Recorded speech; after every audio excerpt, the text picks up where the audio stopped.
이번에 나눌 이야기는 신우이의 결혼, 1억짜리 목걸이를 빌려가더니 잃어버렸다고 했다.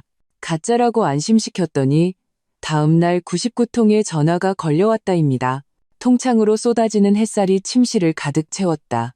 나는 조심스럽게 짙은 남색 벨벳 보석함을 열었다. 1억 원짜리 다이아몬드 목걸이가 아침 햇살 속에서 차갑고도 강렬한 빛을 뿜어냈다.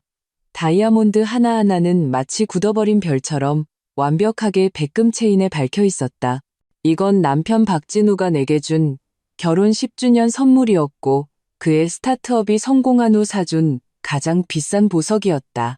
그날 밤이 기억난다. 그는 한강이 보이는 미쉐린 레스토랑의 테라스 전체를 빌렸고 한쪽 무릎을 꿇고 이 상자를 내밀었다. 내 손은 너무 떨려서 샴페인 잔을 제대로 들 수조차 없었다. 서아야, 그동안 고생 많았어. 진우는 당시 그렇게 말하며 다이아몬드보다 더 밝게 빛나는 눈으로 나를 바라봤다. 이제부터 세상에서 가장 좋은 것만 너에게 줄게. 나는 목걸이를 어루만졌다. 손끝에서 금속의 차가운 감촉이 전해졌다. 10년. 우리는 20평짜리 오피스텔 월세방에서 시작해 지금의 청담동 200평대 고급 아파트에 살게 되었다.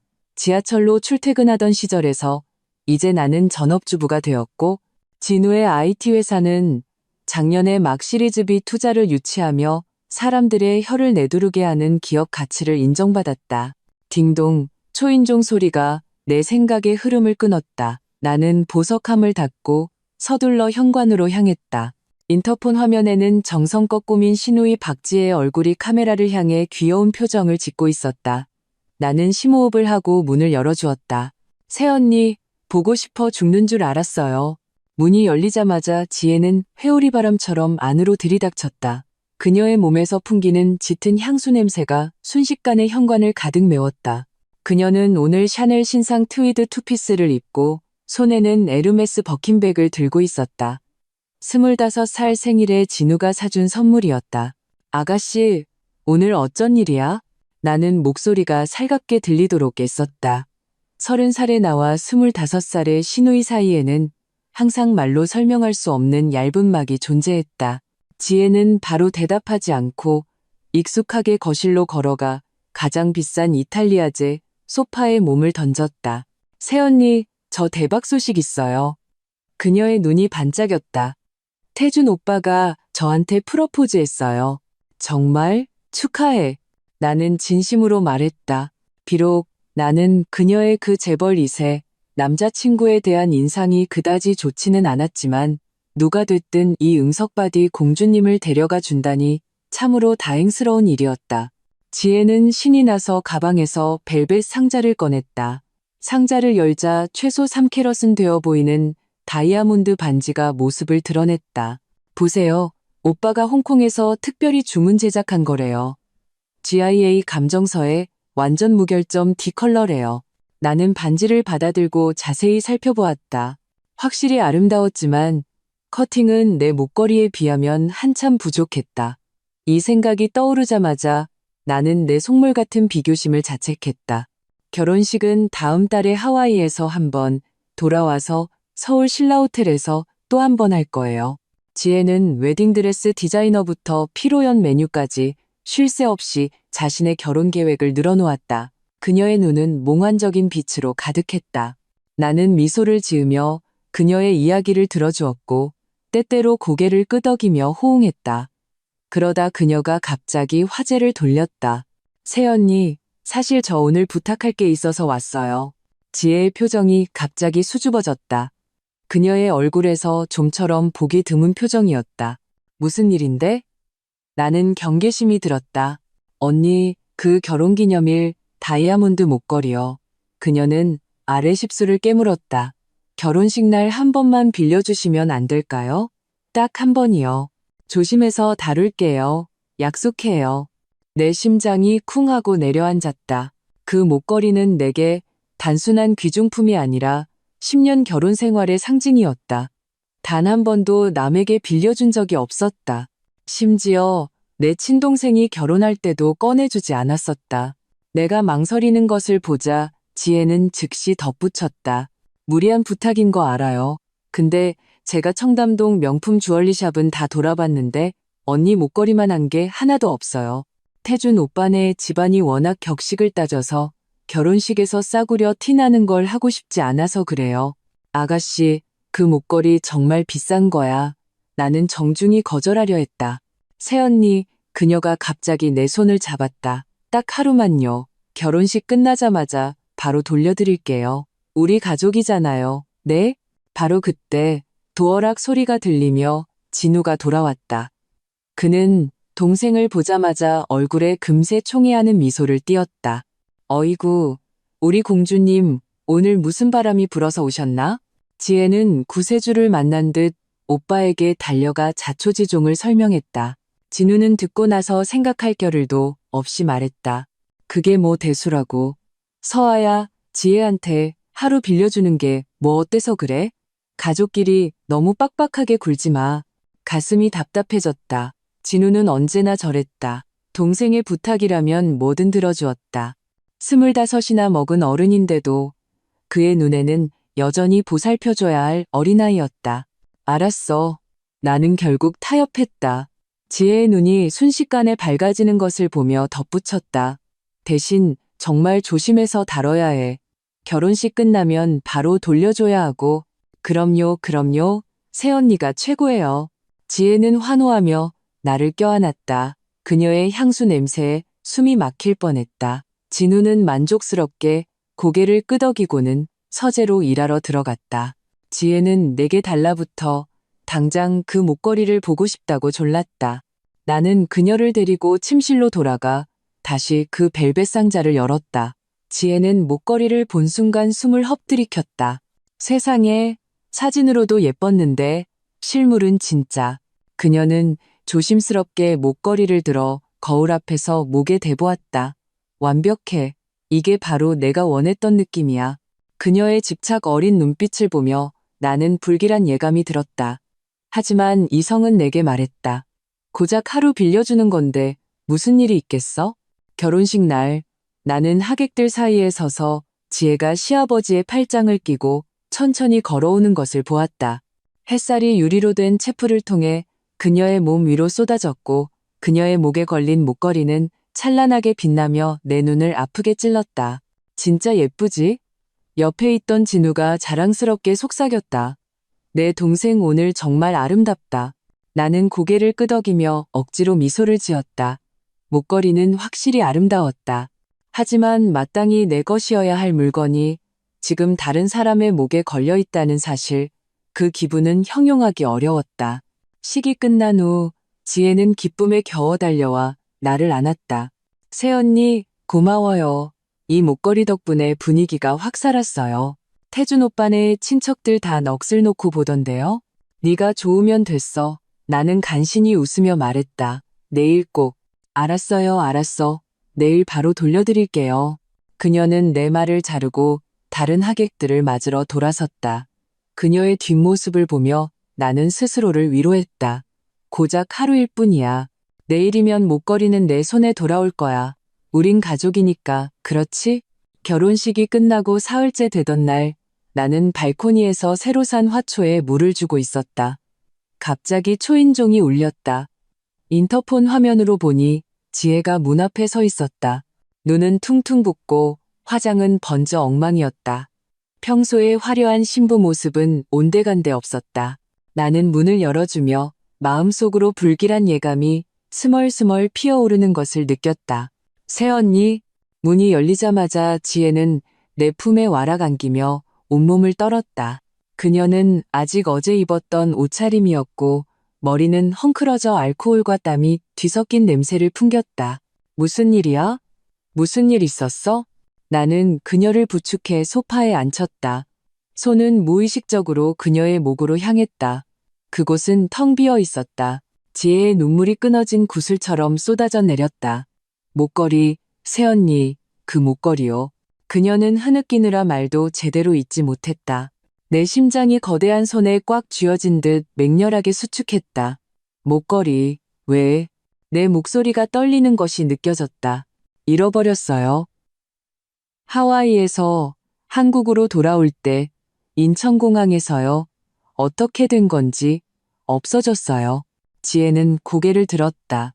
그녀의 눈은 공포로 가득했다. 공항을 다 뒤지고 경찰에 신고도 했는데 그런데 귓가에 갑자기 날카로운 이명이 울렸다.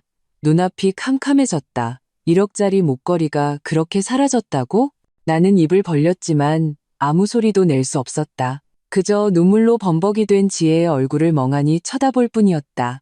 새언니, 미안해요. 정말 미안해요. 지혜가 내 손을 잡았다. 손톱이 거의 내 살을 파고들었다. 이 목걸이가 언니한테 얼마나 소중한지 아는데 어떻게 잃어버렸는데 나는 간신히 몇 마디를 쥐어짰다. 목소리는 쉬어서 내 것 같지 않았다. 지혜의 눈동자가 흔들렸다. 면세점에서요. 향수 하나 시향해 본다고 잠깐 카운터에 내려놨는데 뒤돌아보니 없어졌어요. 그녀의 목소리는 점점 작아졌다. 태준 오빠는 전문 소매치기 소행일 거래요. 나는 미세하게 떨리는 그녀의 입술을 쳐다보다가 문득 그녀가 거짓말을 하고 있다는 것을 깨달았다. 지혜는 어릴 때부터 그랬다. 거짓말을 할 때면 오른쪽 눈가가 저도 모르게 파르르 떨리는 버릇이 있었다. 이 발견은 나를 얼음 구덩이에 처박는 것 같았다. 됐어. 잃어버렸으면 그만이지. 내가 말했다. 목소리는 무서울 정도로 평온했다. 어차피 그거 가짜였어. 짝퉁. 지혜가 획 고개를 들었다. 눈물 어린 눈동자에 당혹감이 스쳤다. 가짜요? 응. 모조품. 나는 억지 미소를 지었다. 진품은 은행 대여금고에 넣어뒀지. 그렇게 비싼 걸 내가 어떻게 함부로 빌려주겠어. 지혜의 표정이 순간 정지 버튼을 누른 것처럼 굳어버렸다. 그녀의 입술이 미세하게 떨렸고 무슨 말을 하려다 다시 삼키는 것 같았다. 그럼 오빠가 내 오빠? 널 놀린 거겠지. 나는 그녀의 말을 끊었다. 심장은 천둥처럼 울렸다.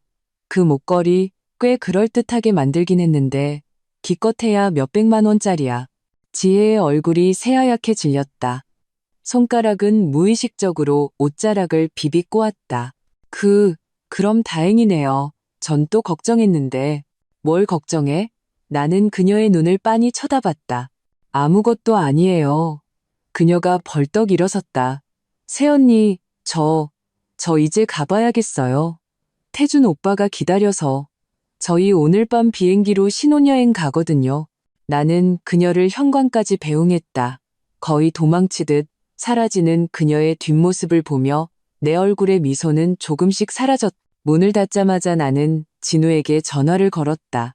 7번, 8번 신호가 간 후에야 그가 받았다. 여보세요, 서아야. 전화기 너머로 시끄러운 배경음이 들려왔다. 그는 회의 중인 듯 했다. 목걸이 잃어버렸대. 나는 단도직입적으로 말했다. 목소리는 얼음장처럼 차가웠다. 무슨 목걸이? 지혜가 빌려간 거? 잃어버렸으면 할 수 없지. 어차피 보험 들어놨잖아. 진우의 말투는 믿을 수 없을 만큼 가벼웠다. 나는 휴대폰을 쥔 손에 힘을 주었다. 손가락 마디가 하얗게 변했다. 박진우, 그거 1억짜리야. 10만 원짜리가 아니고. 알아. 하지만 지혜도 일부러 그런 건 아니잖아. 그의 목소리가 조금 낮아졌다. 방금 나한테 전화 와서 엄청 울더라고. 네가 가짜라고 말했다면서. 걔 거짓말하고 있어. 박진우. 나는 이를 악물고 말했다. 걔네들 하와이 직항으로 갔어. 무슨 인천공항 면세점이야. 전화기 너머로 몇 초간 침묵이 흘렀다. 서아야, 그러지 마. 지혜는 내 동생이야. 걔가 설마 보험 처리할 거야? 나는 그의 말을 끊었다. 보험 증서 어디 있어? 또다시 침묵. 내 서재 금고 안에. 비밀번호는 당신 생일. 그가 마침내 말했다. 목소리에는 명백한 불쾌감이 묻어났다. 하지만 말해두는데 보험사 보상받는 거 아주 복잡하고. 나는 그가 말을 끝내기 전에 전화를 끊었다. 진우의 서재는 언제나 그의 개인적인 공간이었다. 나는 거의 들어간 적이 없었다. 금고는 책장 뒤에 숨겨져 있었다. 나는 비밀번호를 입력했고 문이 소리를 내며 열렸다. 안에는 중요한 서류들과 몇 개의 보석함이 가지런히 놓여 있었다.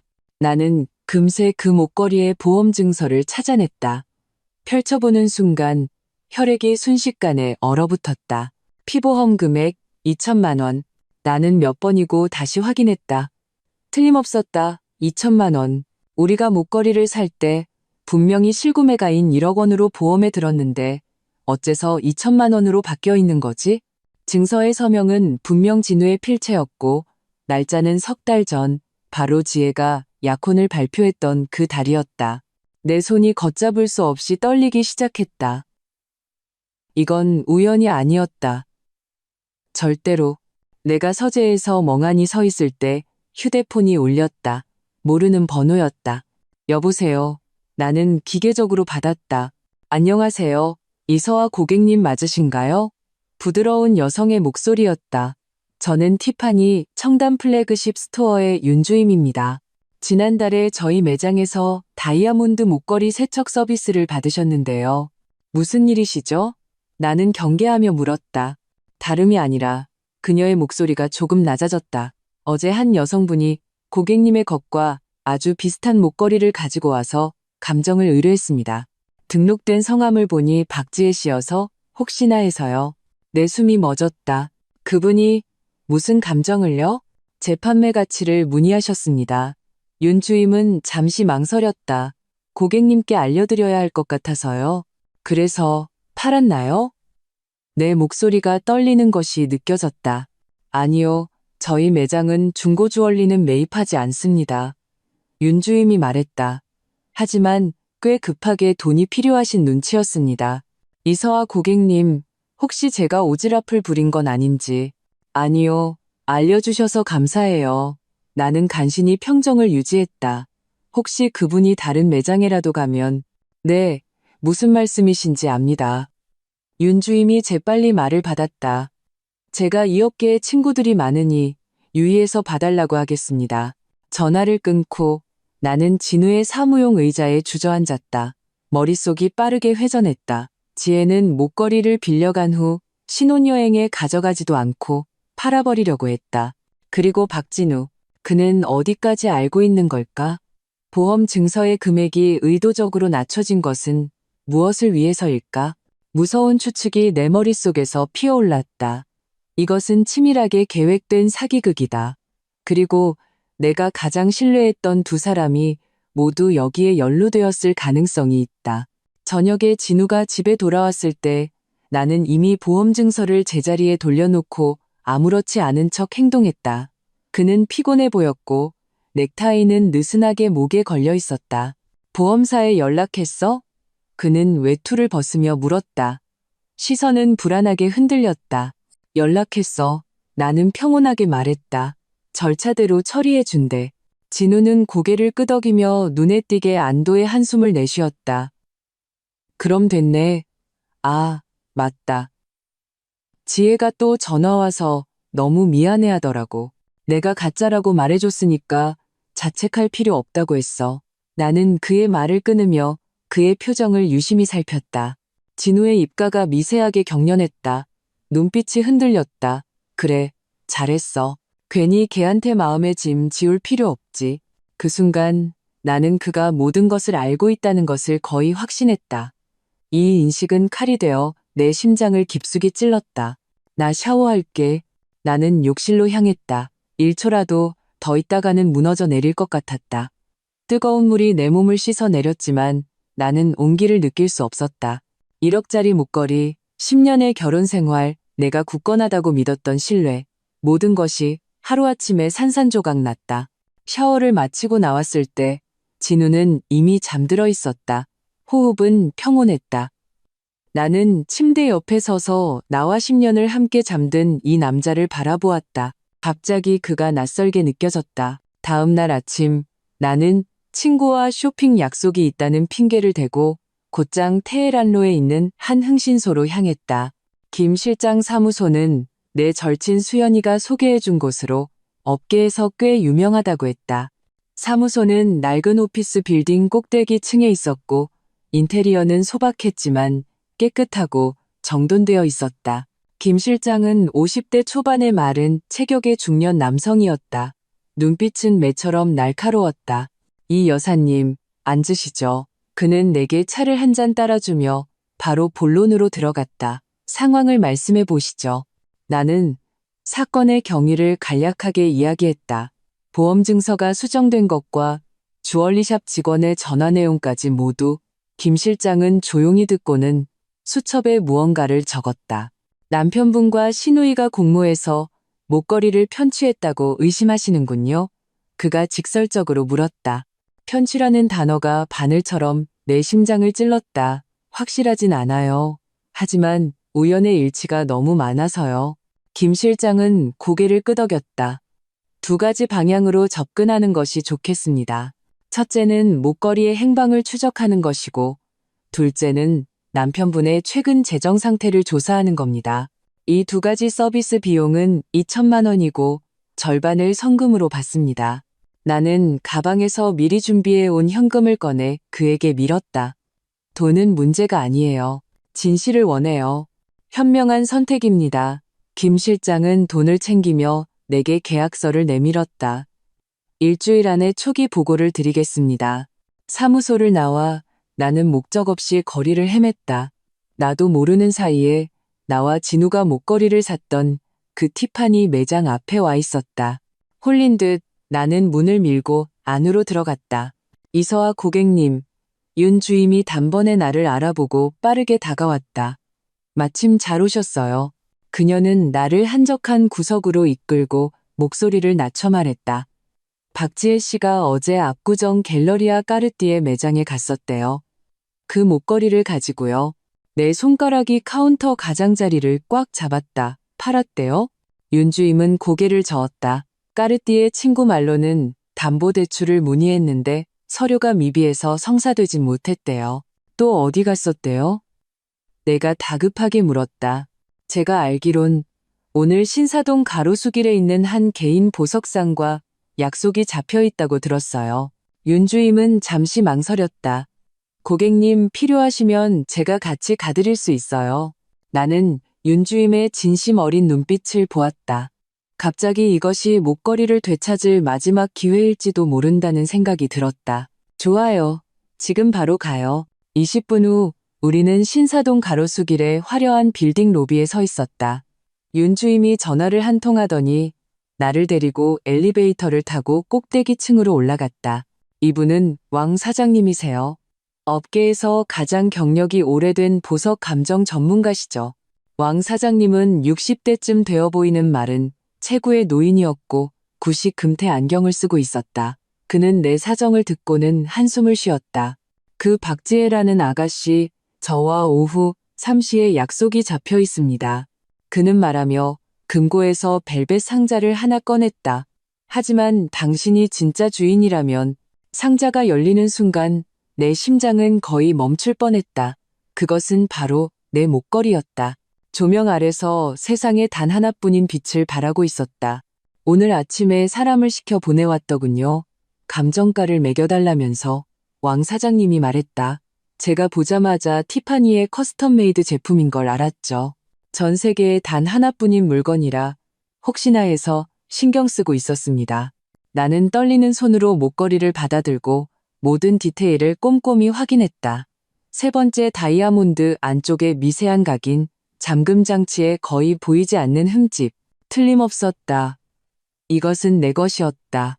얼마를 제시했죠? 나는 분노를 억누르며 물었다. 4천만 원이요. 왕 사장님이 고개를 저었다.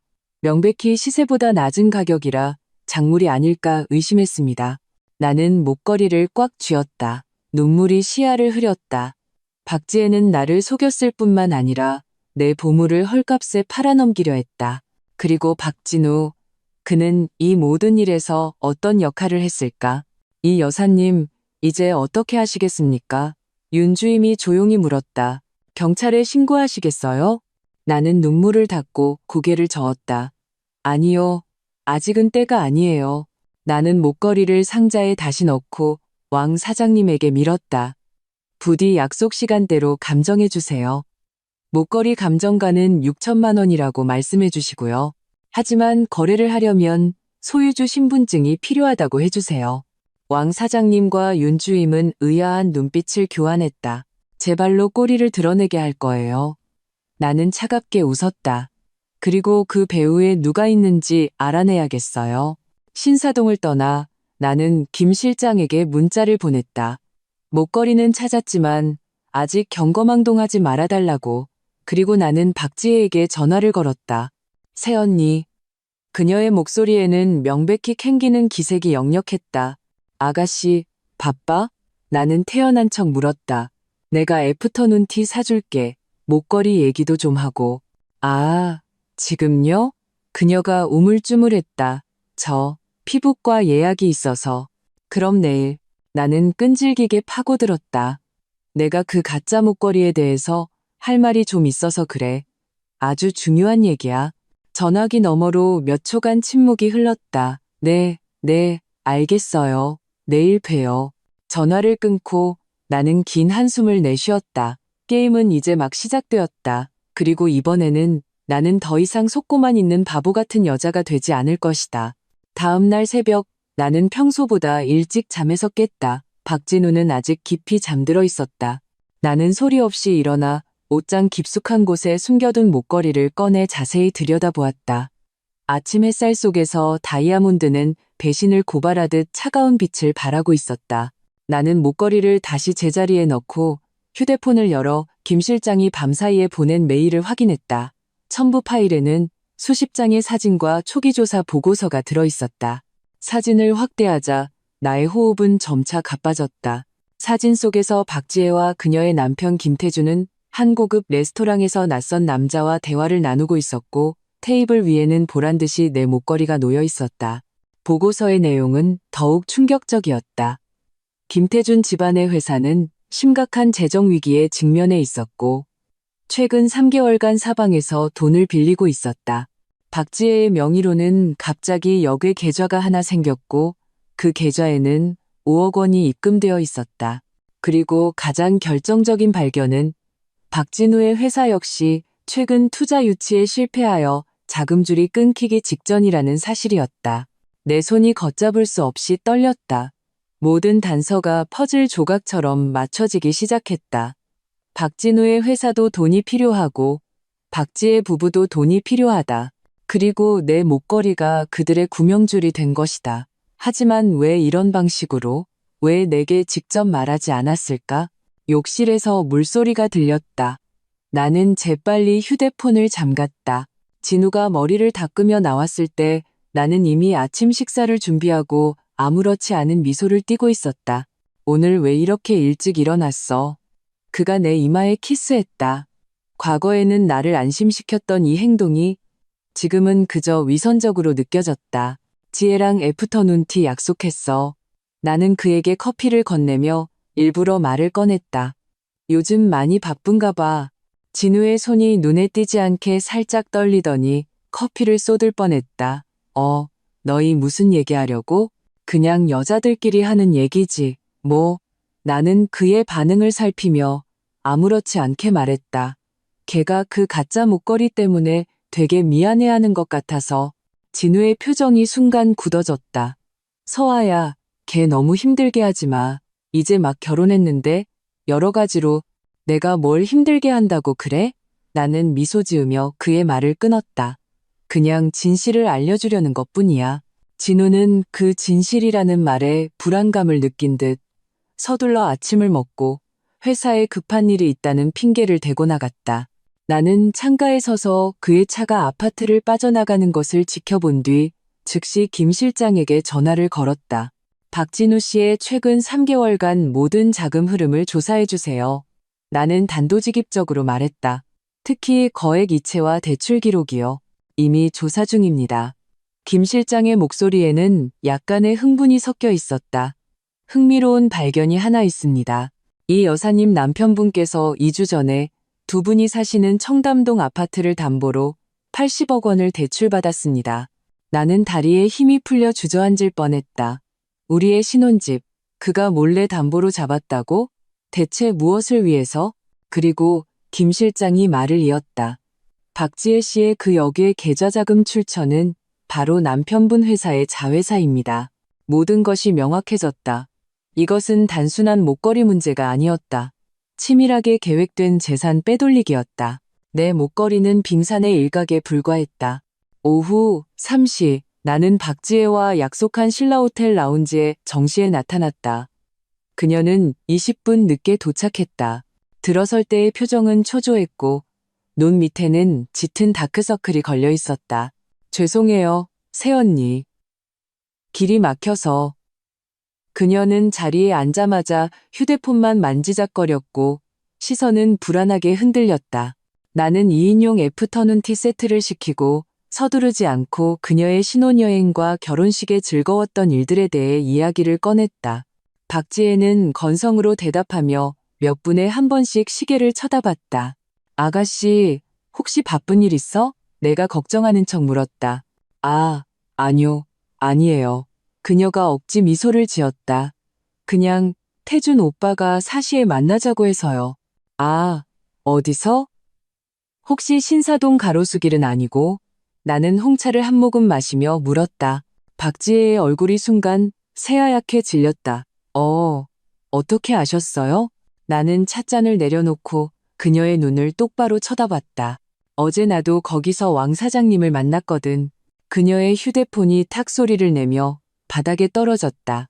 입술을 떨며 아무 말도 하지 못했다. 내 목걸이 참 예쁘지? 나는 조용히 말했다. 특히 세 번째 다이아몬드 안쪽에 새겨진 각인. 그거 진우 씨가 우리 결혼기념일 날짜를 특별히 장인에게 부탁해서 새긴 건데 박지혜의 눈에서 눈물이 와르르 쏟아졌다. 6천만 원. 가격도 괜찮지. 나는 얼음장처럼 차가운 목소리로 말을 이었다. 보험사의 2천만 원보다는 훨씬 많잖아. 안 그래? 그녀가 갑자기 내 손을 잡았다. 손톱이 내 피부를 깊게 파고들었다. 새언니, 제 말 좀 들어보세요. 제가 이러려고 한 게 아니에요. 오빠가. 진우 씨가 뭘? 나는 그녀의 눈을 뚫어지라 쳐다봤다. 박지혜는 자기도 모르게 실언했다는 것을 깨달은 듯 갑자기 내 손을 놓았다. 아니, 그게 아니라 저희가 급하게 돈이 필요해서 태준 오빠네 회사 구하려고요. 나는 냉소했다. 아니면 진우 씨 회사 구멍 메우려고? 그녀의 표정은 내가 맞췄다는 것을 말해주고 있었다. 바로 그때 그녀의 휴대폰이 울렸다. 그녀는 액정을 보더니 얼굴이 더욱 굳어졌다. 받아, 나는 평온하게 말했다. 스피커폰으로. 박지혜는 떨리는 손가락으로 통화 버튼을 눌렀다. 왕 사장님의 목소리가 스피커를 통해 흘러나왔다. 박지혜 아가씨, 언제쯤 오시나요? 목걸이 감정은 끝났습니다. 현금 6천만 원도 준비해뒀고요. 다만 소유주 신분증을 제시해 주셔야 거래가 가능합니다. 저 안 팔래요. 박지혜가 갑자기 소리치며 전화를 끊었다. 라운지의 다른 손님들이 모두 우리를 쳐다봤다. 박지혜는 두 손으로 머리를 감싸 쥐었고 굵은 눈물방울이 테이블보 위로 뚝뚝 떨어졌다. 새언니, 죄송해요. 정말 막다른 길이었어요. 태준 오빠네 집이 파산하게 생겼고 오빠 회사도.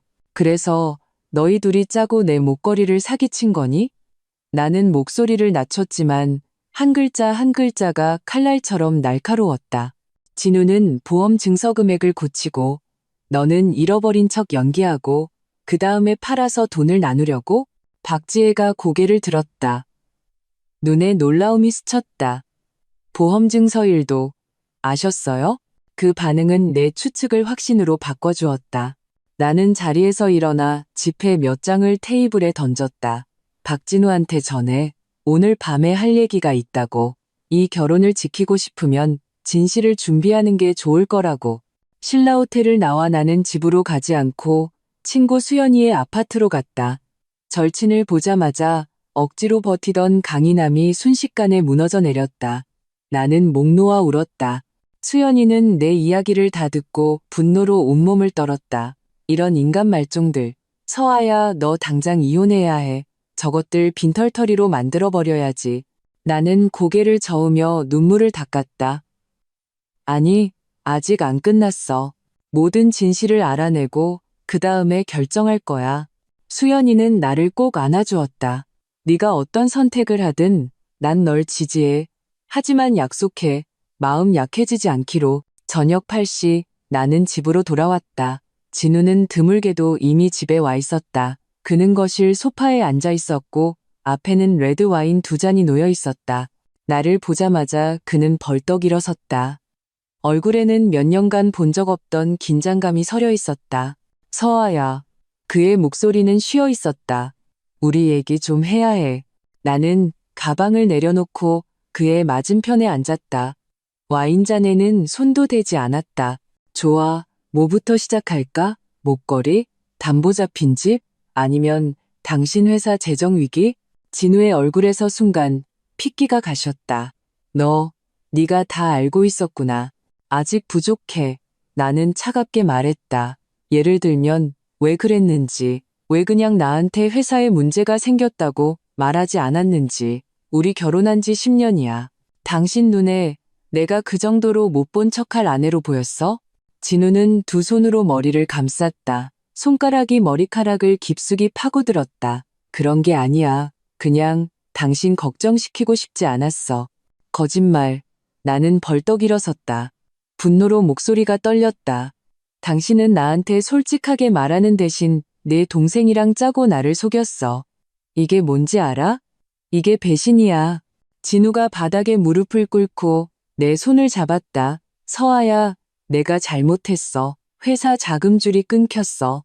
새 투자자가 갑자기 투자를 철회했고 온갖 방법을 다 써봤는데 그러다 태준이네도 문제가 터진 거야. 나는 그의 손을 뿌리쳤다. 마음은 칼에 베인 듯 아팠다. 그래서 내 목걸이가 구명줄이 됐다고? 계획 참 치밀하더라. 빌려가서 잃어버렸다고 거짓말하고 보험 처리하면서 뒤로는 팔아넘기고 아주 그냥 착착 진행되던데 원래는 자금 회전되면 바로 목걸이 되찾아오려고 했어. 진우가 다급하게 해명했다. 정말이야. 지금 새 투자자랑 얘기 중이었단 말이야. 그 다음은? 나는 냉소했다. 다음에 또 돈 필요하면 집이라도 팔려고? 아, 참, 이미 담보로 잡았지. 진우는 기운 빠진 풍선처럼 바닥에 주저앉았다. 너 다 알고 있었구나? 내가 아는 건 당신 상상 이상이야.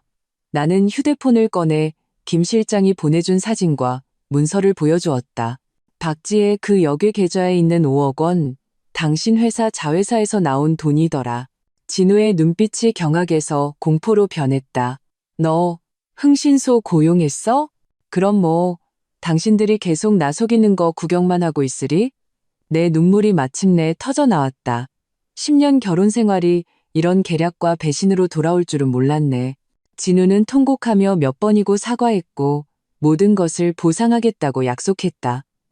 하지만 이 순간 내 마음은 이미 얼음장처럼 차가워져 있었다. 나는 가방을 들고 현관으로 향했다. 어디가? 그가 당황하며 물었다. 호텔. 나는 뒤돌아보지 않았다. 내일 변호사가 연락할 거야. 그 전에 나 찾지 마. 집을 나서자 밤바람이 내 얼굴에 눈물을 말려주었다. 나는 휴대폰을 꺼내 김 실장에게 전화를 걸었다. 김 실장님, 마지막으로 한 가지만 더 조사해 주세요. 박진우 씨 회사의 실제 재무 상황, 그리고 최근에 어떤 여자들과 긴밀하게 접촉했는지요. 직감적으로 이 사기극의 배후에는 내가 모르는 더 많은 비밀이 숨어 있다는 것을 느꼈다. 그리고 이번에는 그게 얼마나 추악하든 모든 진실을 알아내야만 했다. 나는 잠실 롯데호텔에 방을 하나 잡았다. 한강의 야경이 내려다 보였지만 감상할 마음의 여유가 없었다. 김 실장은 내일 아침 일찍 초기 보고를 주겠다고 했지만 오늘 밤은 잠 못 이루는 밤이 될 것이 분명했다. 뜨거운 물에 몸을 담그고 긴장된 신경을 풀어보려 했다. 욕조 안에서 나는 지난 몇 달간의 진우의 행동을 되짚어 보았다. 잦은 야근, 갑작스러운 출장, 나에 대한 스킨십의 감소. 당시에는 그저 업무 스트레스가 심한가 보다 하고 넘겼는데 지금 생각하니 모든 것이 의심스러웠다. 휴대폰이 진동했다. 윤주임에게서 온 메시지였다.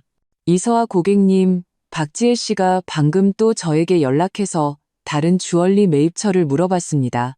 계속 주시해야 할까요? 나는 감사합니다. 계속 지켜봐 주세요. 라고 답장했다. 휴대폰을 내려놓고 문득 한 가지 의문이 들었다. 만약 진우의 회사가 정말 위기라면 왜 그는 여전히 사치스러운 생활을 유지할 수 있었을까? 지난달에 그는 막 새 차를 뽑았고 2주 전에는 내게 에르메스 가방을 사주었다. 이 모순점이 나를 경계하게 만들었다. 나는 노트북을 켜고 우리의 공동명의 계좌에 로그인했다. 잔액은 정상이었고 거액의 지출은 없었다. 하지만 신용카드 명세서를 확인했을 때 나는 충격적인 사실을 발견했다. 지난 3개월간 진우의 법인카드에 몇 건의 거액 결제 내역이 있었다. 장소는 모두 마카오였다. 도박. 내 심장이 아래로 쿵 떨어졌다. 만약 진우가 도박에 빠졌다면 모든 것이 설명 가능했다. 자금 부족, 거짓말, 몰래 집을 담보 잡은 것까지. 새벽 3시 나는 마침내 어렴풋이 잠이 들었다. 하지만 꿈속에서 목걸이는 독사가 되어 내 목을 칭칭 감았다. 놀라서 깨어보니 이제 막동이 트고 있었다. 휴대폰에는 부재중 전화 5통이 와 있었다. 전부 진우에게서 온 것이었다. 나는 회신하지 않고 먼저 이메일을 확인했다. 김 실장의 효율은 놀라웠다. 이미 최신 조사 보고서가 와 있었다. 나는 첨부 파일을 열었다. 눈에 들어온 첫 줄의 글자가 나를 얼음 구덩이로 처박았다. 박진우는 지난 6개월간 최수빈이라는 여성과 긴밀한 관계를 유지해옴. 해당 여성은 28세 모투자사 임원으로 박진우 회사 시리즈 B투자에 참여한 바 있음. 뒤의 내용은 더 이상 눈에 들어오지 않았다. 눈앞이 흐릿했다. 최악의 추측이 사실로 확인되었다. 내 남편은 경제적인 문제뿐만 아니라 바람까지 피우고 있었다. 목걸이 사기극은 어쩌면 더 큰 추문을 덮기 위한 것일지도 모른다. 나는 기계적으로 스크롤을 계속 내렸다. 더욱 가슴 아픈 정보들이 쏟아져 나왔다. 진우 회사의 실제 부채는 무려 500억 원에 달했고 내 상상을 훨씬 뛰어넘었다. 그는 우리 집을 담보로 잡았을 뿐만 아니라 개인 명의로 사채까지 빌렸다. 그리고 가장 아이러니한 것은 박지혜의 그 역외 계좌에 있던 5억 원이 실제로는 최수빈의 해외 계좌로 송금되었다는 사실이었다. 모든 것이 갑자기 명확해졌다. 이것은 단순한 자금 회전 문제가 아니었다. 정교하게 설계된 사기극이었다. 진우는 동생의 결혼을 기회 삼아 내 목걸이를 빼돌렸고 현금화해서 그 돈을 내연녀에게 넘긴 것이다. 그리고 순진한 박지혜는 아마 오빠에게 이용당했을 뿐이리라. 나는 침대 가장자리에 앉아 처음에 분노 대신 기묘한 평온함을 느꼈다. 10년의 감정이 이렇게 돈과 배신으로 더럽혀졌다. 하지만 이상하게도 생각만큼 무너지지는 않았다. 오히려 홀가분한 기분이었다. 적어도 진실은 알게 되었으니까. 휴대폰이 다시 울렸다. 이번에는 박지혜였다. 나는 심호흡을 하고 전화를 받았다. 새언니. 그녀의 목소리에는 울음기가 섞여 있었다. 저 좀 만나주실 수 있어요? 지금 당장이요? 중요한 할 말이 있어요. 1시간 후 나는 호텔 커피숍에서 초췌하기 짝이 없는 박지혜를 만났다. 그녀의 눈은 퉁퉁 부어 있었고 화장기 없는 얼굴에는 후회가 가득했다. 나를 보자마자 그녀가 내뱉은 첫 마디는 이것이었다. 새언니, 저 오빠한테 이용당했어요. 그녀는 내게 USB 하나를 건넸다. 이 안에 오빠랑 그 최수빈이라는 여자 사이의 모든 이메일, 메신저 대화, 이체 기록이 다 들어있어요. 저도 어제서야 진실을 알았어요. 나는 USB를 받아들고 바로 확인하지 않았다. 자세히 설명해봐. 박지혜의 눈물이 다시 흘러내렸다. 오빠가 회사 사정이 어려워서 돈이 좀 필요하다고 했어요. 언니 목걸이가 가장 비싸지만 직접 달라고 하면 안 줄 테니 제가 결혼식 핑계로 빌린 다음 잃어버렸다고 거짓말하라고 시켰어요. 그 다음은 내가 차갑게 물었다. 보험 처리하고 나면 저한테 2억 원을 주겠다고 했어요. 태준 오빠네 급한 불 끌 수 있으니까 저는 그걸 믿었어요. 박지혜는 고통스럽게 고개를 저었다. 어제 태준 오빠가 그 최수빈이라는 여자한테 그렇게 큰 돈을 보낸 걸 발견하기 전까지는요. 그제야 저희도 속았다는 걸 깨달았어요. 나는 그녀의 진심 어린 후회의 표정을 보며 문득 피로감을 느꼈다. 박지혜는 어쩌면 이기적이고 허영심이 많을지는 몰라도 본질적으로는 오빠에게 이용당한 어리석은 소녀일 뿐이었다. 목걸이는 지금 어디 있어? 내가 물었다. 저한테 있어요. 박지혜는 가방에서 익숙한 벨벳 상자를 꺼냈다. 안 팔았어요. 어제 왕 사장님 뵙고 나서 아무리 생각해도 이상해서요. 나는 상자를 받아 열고 내 목걸이임을 확인한 후 긴 한숨을 내쉬었다. 적어도 이 기념비적인 물건은 내 손으로 돌아왔다. 새언니, 전 정말 오빠랑 최수빈 씨 이름 몰랐어요. 박지혜가 내 손을 잡았다. 태준 오빠네가 어렵긴 해도 저희 절대 그런 짓은 안 했을 거예요. 저희 결혼식 축의금 받은 거 전부 오빠한테 돌려주고 더 이상 이 계획에 끼지 않기로 했어요. 나는 손을 빼며 깊은 슬픔을 느꼈다. 지혜야, 그거 아니? 날 가장 마음 아프게 하는 건 돈이 아니야. 너희가 날 믿는 대신 날 속이기로 선택했다는 사실이야. 그녀는 부끄러운 듯 고개를 숙이고 아무 말도 하지 못했다. 돌아가. 이 목걸이는 내가 받을게. 이 일은 여기서 끝내자. 박진우 씨는 내가 알아서 할게. 박지혜가 떠난 후 나는 USB를 꽂아 내용을 확인했다. 안의 자료는 김 실장이 제공한 것보다 훨씬 상세했다. 진우와 최수빈의 다정한 사진, 노골적인 대화 기록, 거액의 이체 증명서, 가장 치명적인 것은 자산 정리가 끝나는 대로 함께 해외로 이민 갈 계획을 논의하는 몇 통의 이메일이었다. 나는 노트북을 닫고 결심을 내렸다. 이 막장 드라마를 끝낼 때가 되었다. 오후에 나는 수연이가 소개해준 이혼 전문 변호사를 만났다. 장 변호사는 서초동에서 가장 유명한 가사 전문 변호사였다. 내 설명과 증거를 확인한 후 그는 자신감에 차 있었다. 이 여사님, 제공해주신 증거에 따르면 박진우 씨의 사기 및 부부 공동재산 은닉 행위를 주장할 충분한 근거가 있습니다. 그는 안경을 고쳤었다. 우선 재산 보전 신청부터 해서 그의 모든 계좌를 동결시키는 것을 제안합니다. 나는 고개를 끄덕이고 위임장에 서명했다. 변호사 사무실을 나서자 기묘한 해방감이 느껴졌다. 오랫동안 짊어지고 있던 무거운 짐을 내려놓은 것 같았다. 저녁 무렵 나는 먼저 진우에게 전화를 걸었다. 그는 재빨리 받았다. 목소리에는 놀라움과 희망이 가득했다. 서아야, 어디야? 우리 제대로 얘기 좀 하자. 그럴 필요 없어. 나는 평온하게 그의 말을 끊었다. 나 다 알아. 최수빈 마카오 도박 재산 빼돌리기, 그리고 당신들 같이 해외로 뜰 계획까지 전화기 너머는 죽음과 같은 침묵에 잠겼다. 내일 변호사가 연락할 거야. 나는 말을 이었다.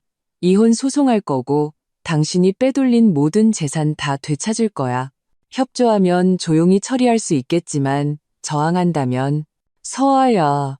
진우가 갑자기 무너지듯 울부짖었다. 나한테 기회 한 번만 줘. 내가 잠시 미쳤었나 봐. 그 여자가 날 꼬드겼어.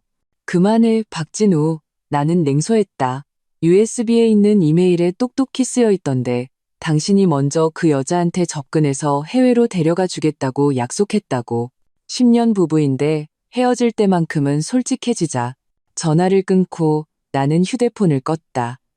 불 켜진 화려한 거리를 홀로 걸었다. 한 주얼리샵을 지나다 쇼윈도에서 반짝이는 다이아몬드의 발길을 멈췄다. 한때 나는 결혼이 다이아몬드처럼 영원하고 변치 않는 것이라 믿었다. 이제야 깨달았다. 아무리 단단한 돌이라도 사람 마음의 부식은 견뎌낼 수 없다는 것을. 다음 날 나는 호텔에서 체크아웃하고 잠시 수연이네 집에 머물기로 했다. 장 변호사의 일처리는 놀라울 정도로 빨랐다.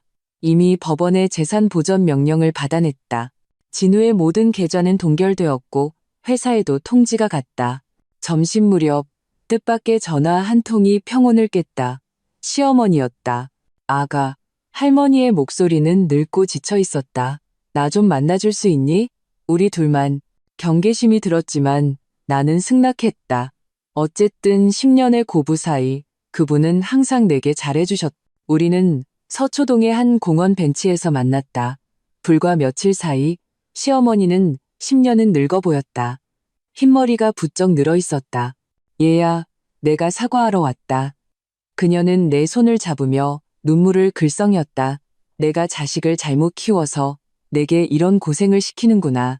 나는 가방에서 목걸이를 꺼내 그녀에게 건넸다. 어머니, 이거 돌려드릴게요. 원래 어머님께서 진우 씨에게 물려주셨고 그 사람이 제게 준 거니까요. 이제 원래 주인에게 돌아가는 게 맞아요. 시어머니는 고개를 저으며 목걸이를 밀어냈다. 아니다, 그건 내 것이다. 내가 오늘 온 건 진우에게 개과천선할 기회를 한 번만 달라고 부탁하러 온 거야. 나는 쓴웃음을 지었다. 어머니, 어떤 잘못은 되돌릴 수가 없어요. 걔가 한순간 정신이 나갔던 거야. 시어머니는 다급하게 말했다. 그 최수빈이라는 여자는 이미 돈 갖고 도망갔다더라. 걔 회사는 파산 직전이고 이제 걘 정말 아무것도 없어. 그 소식에 나는 잠시 멍해졌다. 하지만 놀랍지는 않았다. 사기꾼은 결국 사기꾼에게 당하는 법. 인과응보였다. 아가, 10년 부부인데 네가 정말 걔가 길거리에 나앉는 걸 보고만 있을 수 있겠니? 시어머니가 애원했다. 네 마음에 얼마나 큰 상처를 줬는지 안다. 하지만 이럴 때 걔를 떠나지는 말아다오. 나는 한때 금처럼 강인했지만 이제는 비굴하게 애원하는 이 노인을 보며 만감이 교차했다. 어머니, 가장 아이러니한 게 뭔지 아세요? 만약 그 사람이 처음부터 재계 회사에 어려움이 있다고 말했다면 저는 망설임 없이 이 목걸이를 팔아서 그를 도왔을 거예요. 하지만 그는 속임수와 배신을 선택했어요. 시어머니는 아무 말도 하지 못하고 그저 조용히 눈물만 흘렸다. 결국 나는 마음이 약해졌다. 이혼 소송은 잠시 보류할게요. 그 사람에게 회사를 재정비할 시간 3개월을 주겠어요. 단, 조건이 있어요. 재산을 빼돌린 사실을 인정하고 만약 제가 이혼을 결정하면 모든 재산 분할권을 포기하겠다는 각서에 서명해야 해요. 시어머니는 감사하다는 듯 고개를 끄덕이며 약속했다. 떠나기 전 그녀는 잠시 망설이더니 말했다. 그리고 한 가지 더. 지혜랑 태준이는 부산에서 새로 시작하기로 했단다. 그 애 정말 많이 후회하고 있어. 나는 고개를 끄덕였지만 별다른 말은 하지 않았다. 모든 사람은 자신의 선택에 대한 대가를 치러야 한다. 박지혜도, 박진우도, 그리고 나도. 수연이네 집으로 돌아와 나는 목걸이를 서랍 속에 잠가두었다. 1억 원짜리 다이아몬드 목걸이. 너무나 많은 거짓과 배신을 담고 있어 이제는 본래의 의미를 잃어버렸다. 침대에 누워 나는 이 파란만장했던 일주일을 되돌아보았다. 목걸이 분실을 발견한 것부터 전체 사기극을 밝혀내기까지 내 삶은 천지가 개벽했다. 하지만 이상하게도 절망스럽지는 않았다. 오히려 새로 태어난 기분이었다. 마치 눈을 가리고 있던 장막을 걷어내고 마침내 진실을 보게 된 것처럼. 휴대폰이 진동했다. 윤주임에게서 온 메시지였다. 이서아 고객님, 목걸이 되찾으셨다는 소식 들었습니다. 제가 다시 정비해 드릴까요? 나는 미소를 지으며 답장했다. 고마워요. 당분간은 괜찮아요. 대신 저랑 커피 한잔 할래요? 제가 주얼리 업계에 대해 새로운 아이디어가 좀 있어서요. 어쩌면 새로운 삶을 시작할 때가 된 것인지도 모른다. 그리고 이번에는 내가 내 운명의 주인이 될 것이다. 이야기의 후반부로 갈수록 더 많은 반전이 포함되어 있어 원문의 내용을 충실히 반영하여 계속 작성하겠습니다. 일주일 후 나는 윤주임을 청담동 근처의 한 카페에서 만났다. 놀랍게도 그녀는 혼자가 아니었다. 곁에는 기품 있는 중년 여성이 함께 있었다. 이서아 씨, 이쪽은 최수빈 씨, 제 사촌 언니예요. 윤주임의 소개에 나는 순간 얼어붙었다. 서아 씨 이야기를 듣고 꼭 뵙고 싶다고 하셔서요. 최수빈. 박진우의 내연녀. 나는 본능적으로 가방끈을 꽉 쥐고 자리에서 일어나려 했다. 하지만 눈앞에 단정한 옷차림과 당당한 눈빛의 여성은 내가 상상했던 요염한 상간녀의 이미지와는 거리가 멀었다. 이서아 씨, 오해 마세요. 최수빈의 목소리는 온화하고 단호했다. 저는 박진우 씨의 내연녀가 아닙니다. 정반대로 저 역시 그에게 사기당한 투자자 중 한 명입니다. 나는 충격에 휩싸여 그녀를 바라보았다.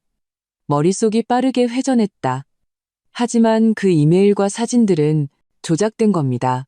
최수빈은 한숨을 쉬며 서류 가방에서 서류 뭉치를 꺼냈다. 박진우 씨가 저를 쫓아다닌 건 사실이지만 저는 거절했습니다. 그 후 그의 회사 장부에 문제가 있다는 걸 발견하고 조사를 시작했죠. 그러자 그가 선수를 쳐서 당신 앞에서 저를 나쁜 사람으로 만든 겁니다. 나는 떨리는 손으로 서류를 넘겨보았다.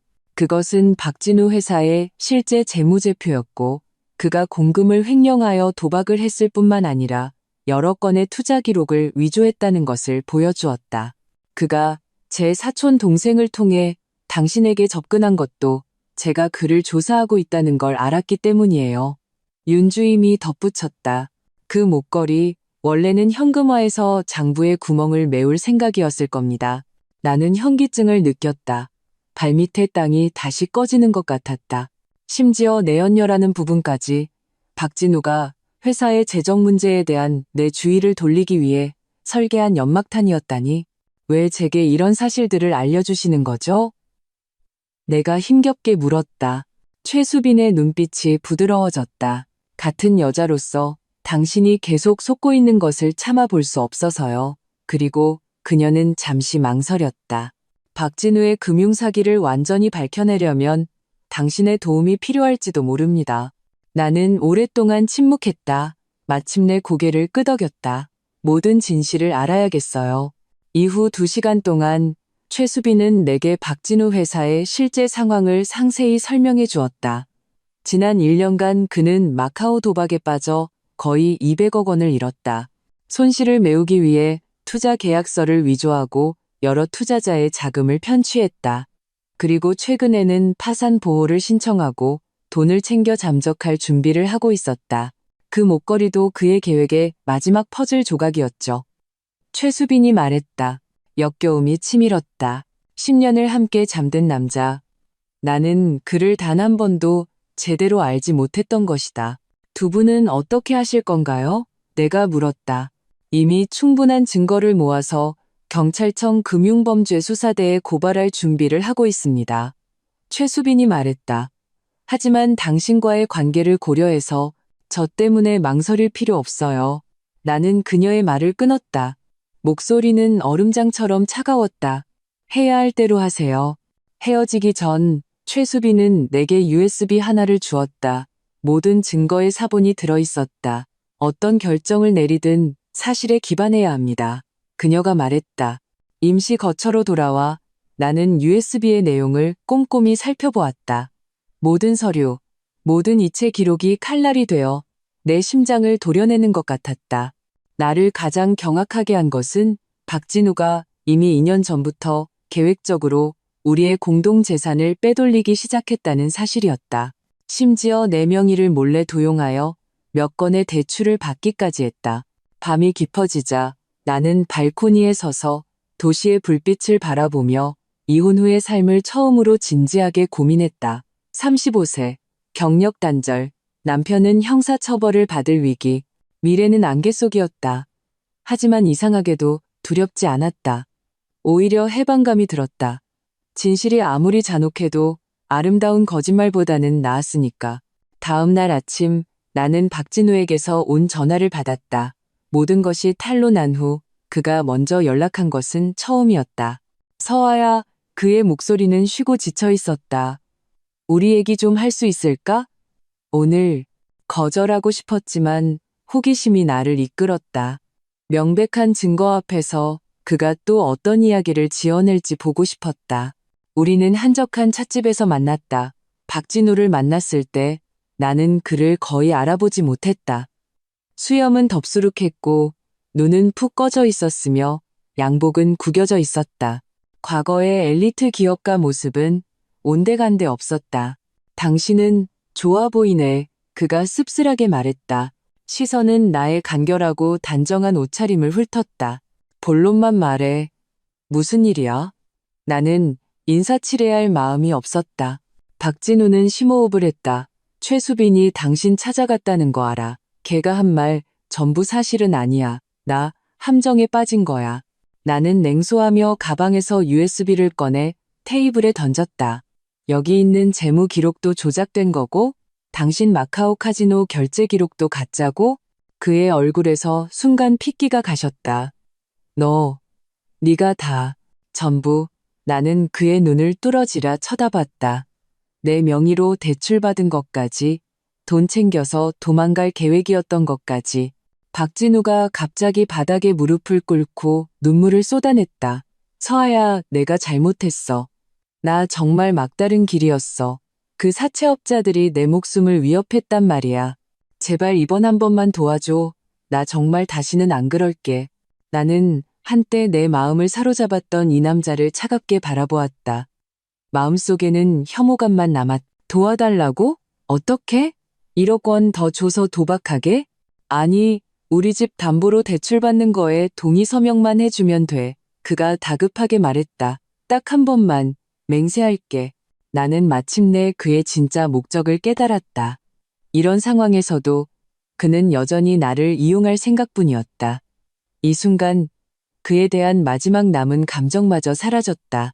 박진우, 잘 들어. 나는 한 글자 한 글자 힘주어 말했다. 나는 이미 모든 증거를 경찰과 변호사에게 넘겼어. 당신에게는 2가지 선택지밖에 없어. 첫째, 자수하고 훔친 돈을 돌려놓거나, 둘째, 경찰이 집으로 들이닥치길 기다리거나. 그의 표정이 애원해서 분노로 바뀌었다. 너 미쳤어? 내가 감옥 가는 게 너한테 무슨 이득인데? 넌 사기꾼의 아내가 되는 거야. 평생 고개도 못 들고 살 거라고. 아니, 나는 평온하게 일어섰다. 나는 범죄를 용감하게 고발한 피해자가 될 거야. 잘 있어, 박진우. 찻집을 나와 나는 곧장 경찰서 지능범죄수사대로 향했다. 최수빈이 제공한 증거를 제출했다. 담당 형사는 그들이 이미 한동안 박진우를 주시하고 있었으며 내 증언이 결정적인 돌파구가 될 것이라고 말했다. 사흘 후 뉴스에서 IT업계의 신성 박진우가 거액의 금융사기 혐의로 입건되었다는 소식이 보도되었다. 동시에 나는 법원에 정식으로 이혼 소송을 제기하고 재산 보전 및 신변 보호 명령을 신청했다. 놀랍게도 그때 박지혜가 다시 연락해왔다. 그녀는 남편과 함께 서울을 떠나 부산에서 새로운 삶을 시작했다고 했다. 새언니? 아니, 서아 언니. 그녀가 전화기 너머로 말했다. 저랑 태준 오빠, 결혼식 때 받은 축의금 전액을 투자자들에게 돌려주기로 했어요. 큰 돈은 아니지만 이게 저희의 속죄예요. 나는 조금 감동했지만 여전히 경계를 늦추지 않았다. 내 오빠 일은 죗값 치러야죠. 박지혜의 목소리는 단호해졌다. 저는 마지막에야 깨달았어요. 오빠가 우리 모두를, 심지어 엄마까지 이용했다는 걸요. 전화를 끊고 나는 긴 한숨을 내쉬었다. 이 막장 드라마에서 적어도 박지혜는 양심을 되찾았다. 한 달 후 내 이혼 판결이 나왔다. 박진우의 유책 증거가 명백했기 때문에 나는 우리 공동 재산의 대부분을 확보했다. 담보로 잡혔던 집을 포함해서. 그리고 박진우는 사기, 자금 횡령 등의 혐의로 구속되었다. 텅 빈 집으로 다시 이사 온 날, 나는 거실 중앙에 서서 한때 사랑으로 가득했던 이 공간을 둘러보았다.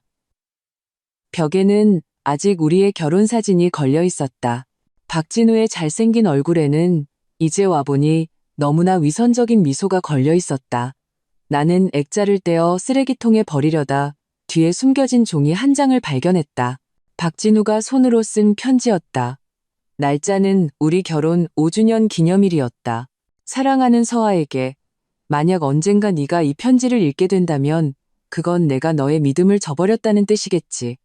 부디 기억해줘. 내가 무슨 짓을 했든 처음 너를 사랑했던 마음은 진짜였다는 걸. 편지가 내 손에서 미끄러져 떨어졌다. 어쩌면 그는 한때 진심으로 나를 사랑했을지도 모른다. 하지만 아무리 아름다운 과거라도 추악한 현실을 덮을 수는 없었다. 나는 편지와 사진을 함께 쓰레기통에 던져버렸다.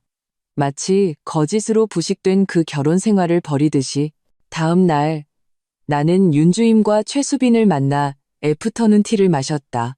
이 풍파를 겪으며 우리는 뜻밖의 친구가 되었다. 앞으로 계획은 어떻게 돼? 최수빈이 물었다. 다시 직장으로 돌아갈 거야? 나는 고개를 저었다. 새로운 생각이 있어. 나는 가방에서 기획서 한 부를 꺼냈다. 나 재단을 하나 설립하고 싶어. 나와 비슷한 결혼 사기를 당한 여성들을 돕는 재단이야. 법률 지원과 심리 상담을 제공하는 거지. 최수빈과 윤주임은 놀라움이 섞인 눈빛을 교환했다. 그거 정말 멋진 생각인데요? 윤주임이 흥분해서 말했다. 제가 주얼리 업계 친구들한테 연락해서 모금을 도와드릴게요. 저는 법률 및 재무 지원을 제공할 수 있어요. 최수빈이 미소 지으며 말했다. 사실 나는 당신이 한 가지를 깨닫기를 기다리고 있었어요. 그 결혼의 실패는 당신 잘못이 아니라는 걸. 내 눈가가 뜨거워졌다. 그렇다. 나는 마침내 깨달았다. 속았다는 것이 내가 어리석다는 뜻은 아니며 믿음은 죄가 아니라는 것을. 3개월 후 비탄줌 여성법률지원재단이 공식적으로 설립되었다. 개업식 날 나는 뜻밖의 박지혜가 보낸 꽃다발과 카드 한 장을 받았다. 어둠을 겪고도 빛을 선택할 수 있다는 것을 보여주셔서 감사해요. 나는 재단의 통창 앞에 서서 창밖의 눈부신 햇살을 바라보았다. 목에는 1억 원짜리 다이아몬드 목걸이가 찬란하게 빛나고 있었다. 나는 더 이상 그것을 서랍에 잠가두지 않고 매일 착용했다. 그 경험이 나를 얼마나 더 강하게 만들었는지 스스로에게 상기시키기 위해서. 인생은 다이아몬드와 같다. 깎이고 다듬어져야 비로소 빛난다. 그리고 내 인생의 새로운 장은 이제 막 시작되었다. 이후의 내용은 원작의 모든 반전을 포함하여 한국적 상황에 맞게 마무리됩니다. 원작의 길이가 매우 길어 후반부의 복잡한 스토리를 충실히 반영하였습니다. 재단 설립 준비 작업이 한창이었다. 그날 오후 나는 임시 사무실에서 법률 서류를 검토하고 있었다. 갑자기 휴대폰이 진동했다. 화면에는 낯선 번호가 떠 있었다. 여보세요. 이서아 씨 맞으십니까? 낮은 남성의 목소리가 물었다. 네, 누구시죠? 서초경찰서의 서경희입니다. 박진우 씨 사건 담당 수사관입니다. 상대의 목소리는 진지하고 전문적이었다. 새로운 발견 사항이 있어 서에 오셔서 조사를 좀 도와주셔야겠습니다. 내 심장이 갑자기 빠르게 뛰기 시작했다. 무슨 발견인데요? 전화상으로는 말씀드리기 곤란합니다. 오늘 오후의 시간 괜찮으십니까? 2시간 후 나는 경찰서 조사실에 앉아 있었다. 내 앞에 펼쳐진 서류들은 내 손을 멈추지 않고 떨리게 했다. 서경희는 박진우의 금융거래를 조사하던 중 놀라운 사실을 발견했다고 말했다. 나와 박진우의 결혼은 처음부터 사기극이었을 가능성이 있다는 것이었다. 저희 조사에 따르면 서경희가 서류 한 부를 내 쪽으로 밀었다. 10년 전 박진우 씨가 당신을 만났을 때 그의 회사는 이미 심각한 재정 위기 상태였습니다. 그리고 당신의 아버님께서는 당시 은행의 여신 심사부 부장님이셨죠. 맞습니까? 나는 고개를 끄덕였다. 목이 바짝 말라왔다. 아버지는 분명한 시중은행에서 요직을 맡으셨고 5년 전에 은퇴하셨다. 박진우 씨가 당신과 결혼한 진짜 목적은 은행 대출 편의를 얻기 위함이었을 가능성이 높다고 보고 있습니다.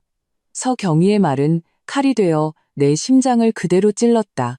지난 10년간 그는 당신 아버님과의 관계를 통해 최소 8건의 우대 대출을 받았고 총액은 300억 원이 넘습니다.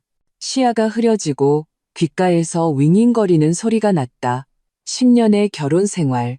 처음부터 끝까지 치밀하게 설계된 사기극이었다. 그 달콤했던 기억들, 그 바다 같은 맹세들, 전부 돈을 위해서였다니. 그럴 리가요. 나는 힘없이 반박했다. 저희 아버님께서는 모르셨을 가능성이 높습니다. 서경희가 한숨을 쉬었다.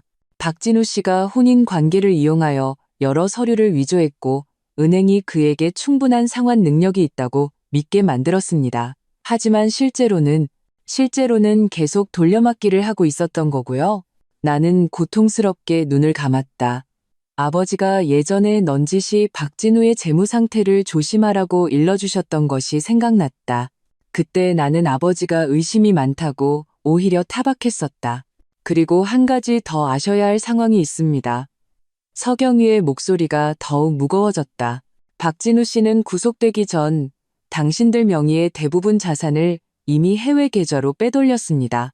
어머님께서 당신에게 남겨주신 반포의 아파트까지 포함해서요. 나는 획 고개를 들었다. 뭐라고요?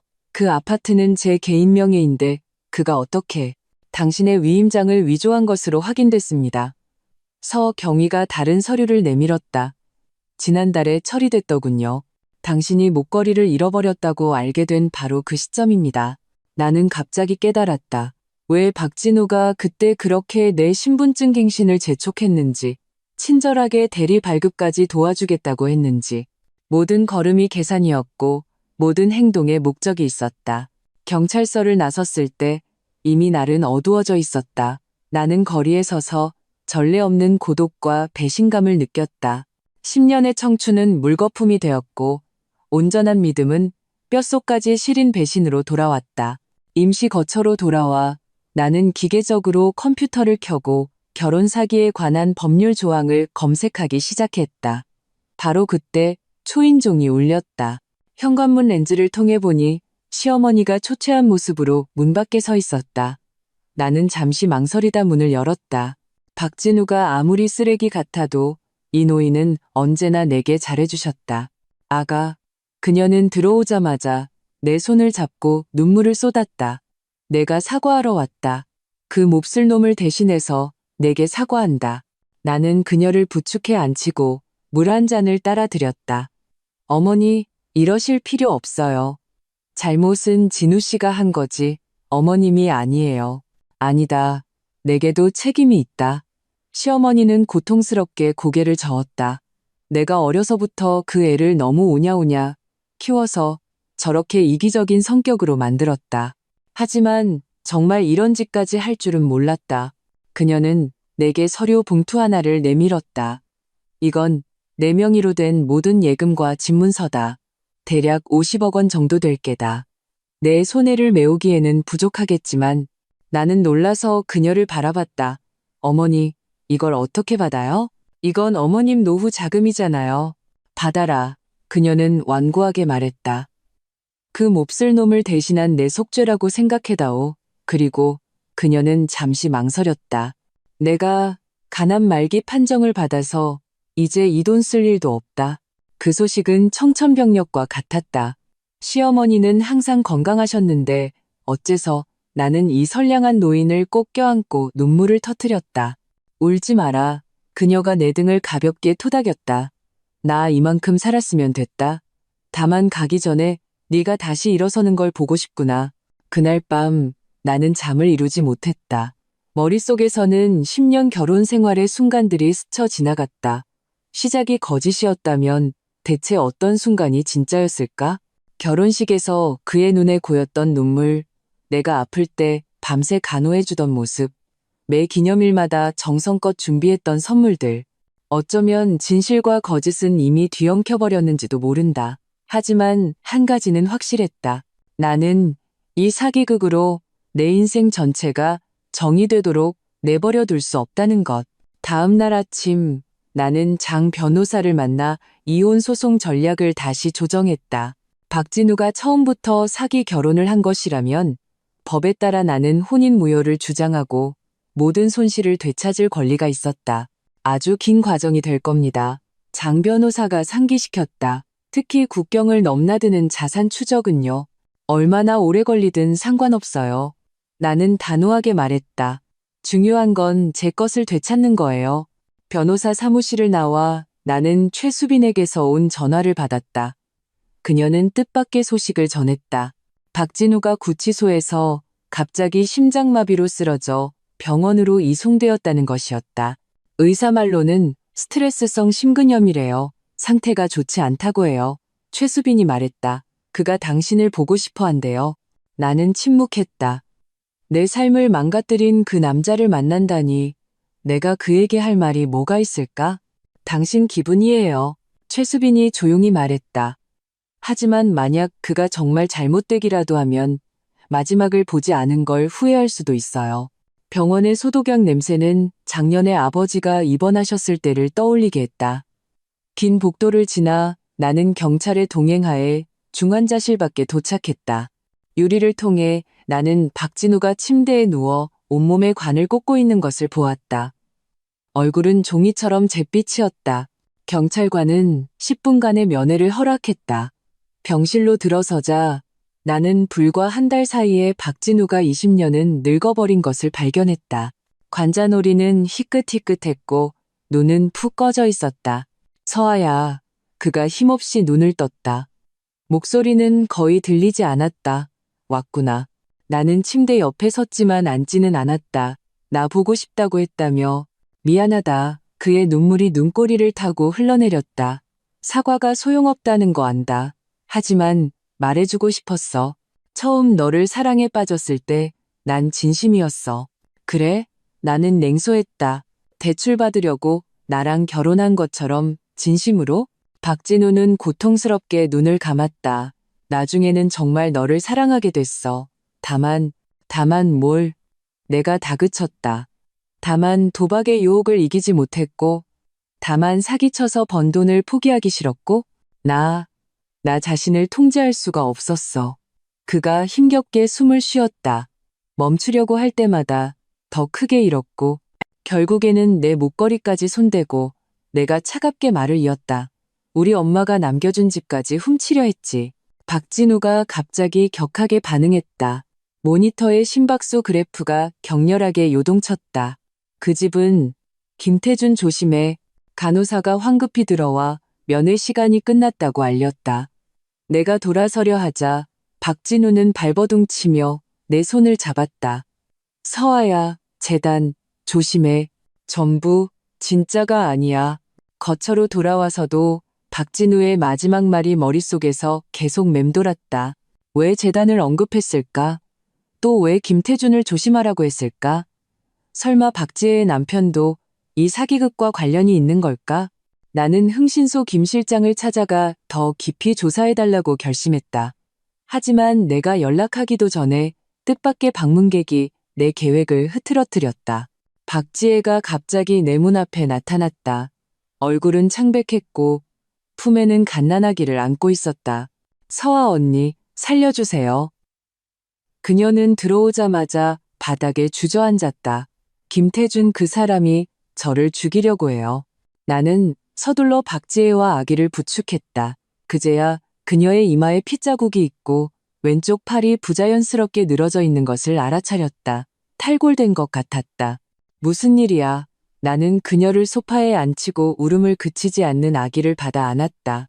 박지혜의 눈물이 끊어진 구슬처럼 쏟아졌다. 김태준 그 사람, 재벌 2세가 아니었어요. 전부 다 가짜였어요. 그녀의 두서없는 이야기를 통해 더욱 놀라운 사기극의 전모가 드러났다. 김태준은 사실 전문 혼인 빙자 사기꾼으로 부잣집 외동딸들만 노려왔다. 그가 박지혜에게 접근한 것은 박진우 회사의 자산을 노렸기 때문이었다. 박진우가 자력으로 회생 불가능하다는 것을 알게 되자 그는 박지혜를 학대하며 친정의 돈을 요구하기 시작했다. 오늘 제가 몰래 오빠 변호사랑 연락하는 걸 들켰어요. 박지혜가 떨며 말했다. 그러자 골프채로 저를 때렸어요. 그가 샤워하는 틈을 타서 도망쳐 나왔어요. 나는 품에서 점차 조용해지는 아기를 가볍게 토닥이며 만감이 교차했다. 한때 그토록 오만하고 제멋대로였던 소녀가 이제는 상처투성이가 되어 내 소파에 웅크리고 있었다. 우선 병원부터 가서 상처 치료하자. 나는 단호하게 결정했다. 그리고 내가 너희들 안전한 곳으로 데려다 줄게. 응급실에서 의사는 박지혜가 팔 탈골과 외상 외에도 늙골 2대가 부러졌다고 진단했다. 그녀가 치료받으며 내는 고통스러운 신음소리를 들으며 나는 1년 전 그토록 의기양양하게 목걸이를 빌려가던 새 신부의 모습을 떠올렸다. 운명은 때로 참으로 아이러니했다. 모녀를 안전가옥에 안돈시킨 후 나는 김 실장에게 연락해 김태준의 배경을 조사해달라고 부탁했다. 동시에 최수빈에게도 메시지를 보내 박진우가 남긴 모호한 경고의 의미를 아는지 물었다. 다음 날 아침 김 실장은 충격적인 조사 결과를 가져왔다. 김태준은 전문 사기꾼일 뿐만 아니라 국경을 넘나드는 돈 세탁 조직과 연관이 있었다. 더욱 불안한 것은 그가 박진우 회사의 몇몇 투자자들과 긴밀한 관계를 맺고 있다는 점이었다. 이 여사님, 이건 우리가 생각했던 것보다 훨씬 복잡합니다. 김 실장의 표정이 굳어 있었다. 당분간 서울을 떠나 몸을 피하시는 게 좋겠습니다. 나는 고개를 저었다. 도망치지 않을 거예요. 대신 박지혜 모녀의 안전 경호를 강화해 주세요. 바로 그때 최수빈에게서 전화가 왔다. 서아 씨, 방금 재단 등록 서류를 확인했는데 그녀의 목소리는 명백히 불안했다. 이상한 점이 있어요. 김태준이 발기인 중 한 명으로 되어 있어요. 뭐라고요? 나는 내 귀를 의심했다. 그럴 리가요. 재단은 제가 혼자 만든 건데 그가 어떻게. 서류상으로는 그가 여기 회사를 통해 20억 원을 출자하고 지분 30%를 차지한 걸로 나와요. 최수빈이 말했다. 서명은 박진우 씨가 했고요. 내 혈액이 순간 얼어붙었다. 박진우는 구속되기 전 분명 나에게 재단 설립 서류라며 한 뭉치의 서류에 서명을 재촉했었다. 나는 당시 이혼 문제로 정신이 없어 자세히 확인하지 않고 서명해버렸다. 나 지금 바로 사무실 가서 확인할게. 나는 전화를 끊고 즉시 재단 임시 사무실로 차를 몰았다. 모든 등록 서류를 뒤진 끝에 나는 더욱 끔찍한 진실을 발견했다.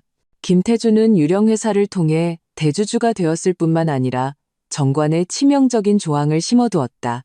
내가 직무를 수행할 수 없을 시 그가 재단의 통제권을 인수할 수 있다는 내용이었다. 박진우의 임종 전 경고를 떠올리자 무서운 추측이 내 머릿속에서 형성되었다. 이 재단 자체가 함정일지도 모른다. 내 명의에 남은 자산을 통제하고 심지어 내 신변을 위협하기 위한. 나는 즉시 장 변호사에게 연락해 재단 계좌 동결과 등록정보 변경을 긴급 신청했다. 동시에서 경위에게도 이 의심스러운 상황을 알렸다. 저녁 무렵 나는 안전가옥으로 박지혜를 보러 갔다. 그녀는 어제보다 훨씬 나아 보였고 아기에게 젖을 물리고 있었다. 서아 언니, 그녀는 나를 죄책감 어린 눈으로 바라봤다. 김태준이 또 무슨 짓을 했어요? 나는 잠시 망설이다. 진실의 일부를 알려주기로 했다. 그가 어떤 방식으로든 내 재단에 침투했어. 박지혜의 얼굴이 순간 새하얗게 질렸다. 그럴 줄 알았어요. 그가 계속 언니에 대해 묻고 다녔어요. 언니가 동원할 수 있는 자금이 얼마인지. 지혜야, 내가 진지하게 물었다. 넌 또 뭘 알고 있어? 김태준이랑 박진우 사이에 무슨 관계가 있었던 거야? 그녀는 입술을 깨물며 말할지 말지 고뇌하는 듯했다. 마침내 그녀는 낮은 목소리로 충격적인 비밀을 털어놓았다. 그들 한패였어요. 김태준은 오빠가 제게 소개해준 사람이었어요. 자기 사람이라고. 이 정보는 내 머릿속에서 폭탄처럼 터졌다. 박진우와 김태준이 사기 공범이었다니. 그렇다면 박지혜는 어디까지 알고 있었을까? 그녀 역시 이 사기극의 일부였을까? 내 의심을 알아차린 듯 박지혜는 다급하게 해명했다. 저는 결혼하고 나서야 진실을 알았어요. 오빠가 이게 마지막이라고 언니 돈만 받으면 손 씻을 거라고 했어요. 저는 언니한테 말하고 싶었지만 하지만 뭘? 김태준이 엄마를 해치겠다고 협박했어요. 그녀는 통곡했다. 제가 입을 열면 빚쟁이들을 엄마한테 보낼 거라고 했어요. 나는 떨고 있는 박지혜를 안아주었다. 마음속은 분노와 슬픔으로 가득했다. 이 오만했던 소녀는 두 남자의 게임의 희생양이 되었고 자신의 인생마저 내던져졌다. 바로 그때 내 휴대폰이 울렸다. 병원에서 온 전화였다. 박진우의 병세가 갑자기 악화되어 응급 수술 중이라는 것이었다. 의사는 최악의 상황에 대비하라고 했다. 나와 박지혜는 서둘러 병원으로 향했다. 박진우는 이미 수술실로 들어간 후였다. 시어머니도 소식을 듣고 달려와 있었다. 세 여자는 수술실 밖에서 초조하게 기다렸다. 4시간 후 주치의가 걸어 나와 마스크를 벗고 고개를 저었다. 최선을 다했습니다. 그가 마지막으로 이서아 씨께 전해달라고 했습니다. 재단의 309번 파일을 확인하라고요. 시어머니는 그 자리에서 졸도하여 응급실로 실려갔다. 박지혜는 아이를 안고 목 놓아 울었다. 그리고 나는 제자리에 서서 기묘한 평온함을 느꼈다. 어쩌면 모든 눈물은 이미 지난 몇 달간 다 흘려버렸는지도 모른다. 병원 수속을 마친 후 나는 곧장 재단 사무실로 갔다. 서류 캐비닛 가장 아래층에서 나는 309라고 표시된 암호화된 파일을 찾아냈다. 열어보니 안에는 박진우가 남긴 편지와 USB 하나가 들어있었다. 편지에서 박진우는 3년 전부터 김태준과 협력하여 혼인관계를 통해 더 많은 자산을 통제하려 했다고 고백했다. 하지만 김태준이 국경을 넘나드는 돈 세탁에 발을 들이면서 그는 점점 불안해졌다. 특히 김태준이 재단을 돈 세탁 창고로 이용하자고 제안했을 때 그는 자신이 이미 범죄의 소용돌이에 휘말렸다는 것을 깨달았다. 나는 빠져나오려 했지만 너무 늦어버렸다. 박진우가 썼다. 그래서 목걸이 사건을 설계해서 일부러 네가 발견하게 한 것이다. 네가 이 진흙탕에서 벗어나길 바랐다. 내가 네게 용서를 구할 자격이 없다는 건 안다. 하지만 부디 지혜와 내 어머니를 지켜다오. 김태준은 네가 생각하는 것보다 훨씬 위험한 놈이다. USB 안에는 박진우가 비밀리에 수집한 김태준의 범죄 증거들이 들어있었다. 돈 세탁 기록, 불법 감금 영상, 심지어 한 건의 살인사건 사진까지. 나는 즉시서 경위에게 연락해 이 증거들을 넘겼다. 그날 밤 경찰은 김태준의 여러 거점을 급습했지만 교활한 그는 이미 낌새를 채고 미리 도망친 후였다.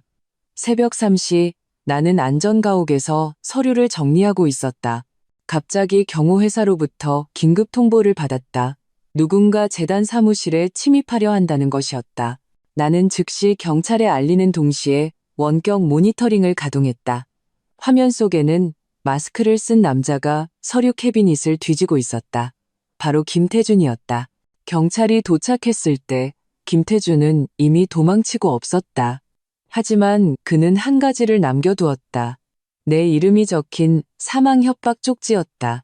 이렇게 노골적인 위협 앞에서 서경이는 내가 즉시 서울을 떠나 증인 보호 프로그램을 받으라고 제안했다.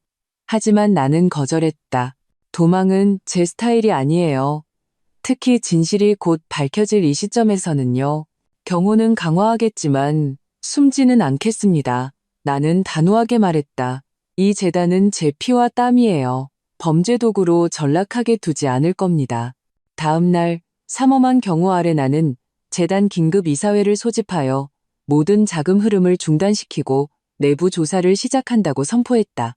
동시에 몇몇 언론사와 접촉하여 전체 사건의 전말을 공개할 준비를 했다. 때로는 햇빛이 최고의 소독제니까. 기자회견 직전 나는 뜻밖의 전화를 받았다. 시어머니가 병원에서 퇴원하여 마지막으로 나를 보고 싶어 한다는 것이었다. 병원의 호스피스 병동은 수액이 떨어지는 소리가 들릴 정도로 조용했다. 시어머니는 침대에 누워 계셨다.